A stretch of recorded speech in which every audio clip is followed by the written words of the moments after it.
مشتا او تا یوازې او پرېښوده ما شلېدلی مې په لاسو کې ګریوان دی او باران دی ولاړ را سره څنګ په څنګ جانان دی او باران دی ویل یې راته زر کوه دهقانه کډن غاړه ویل یې راته زر کوه دهقانه کډن غاړه ولاړ راته په سر د کلي خان دی او باران دی ملګرو ستاسو کوربه آصف نواز سالارزی یم ماسخوتنی دی او پېښور دی را سره څنګ په څنګ دواړه ډېر خواږه یاران ناست دي هېڅ د تعارف محتاج نه دي دواړو تعلق ضلع شانګلې سره بلکې د درې واړو تعلق زموږ د ضلع شانګلې سره دی او دا مهال په پېښور کې یو ابشار را سره ناست دی او بل زموږ ډېر خوږ ملګری د افسر افغان رارو هغه را سره ناست دی نو زه د ابشار په طرف باندې د ده نه به یو څو شعرونه ورو که لنډ غونې تاثرات تاسو سره شریک کړي بیا به بل ملګري په طرف ورځو ابشار جانه مهرباني موږ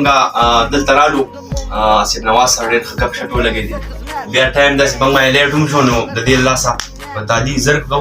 نو دو په لاره ووایي چې حالات ټیک نه دي نو زه وایم چې په لاره او بر کې له حالات دې جوګه نه دي چې سړی دا ووایي چې مست دی منګی بر وړی دی ما یو ته ویو مې خدای و خدای خو مې شته او تا یوازې او پرېښوده ما او ټګې دې وکړه ټاګه یاره زه دې په نیمه لار یوازې پرېښودما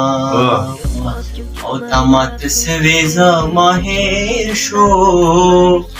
ماته هغه خبر بیا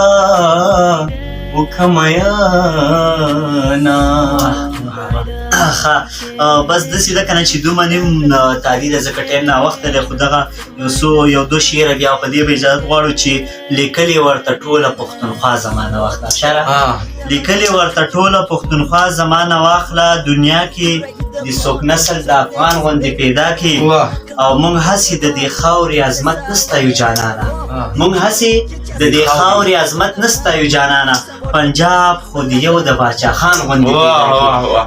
نو د ټولو کتونکو د سالارزی ټي وي کتونکو یو جهان مننه انشاءالله داسې بنډارونه به موږ پېښور کې را جوړو خو چونکې موږ ما خبره پول نه وی دی که نه هغې نه چې ځو نو لږ ګران دي ښه یې ګوپي چې کله موږ ودرېدو انشاءالله پروګرامونه به تاسو ته ډېر ډېر راځي چېرته چې خاداباد حسین تملی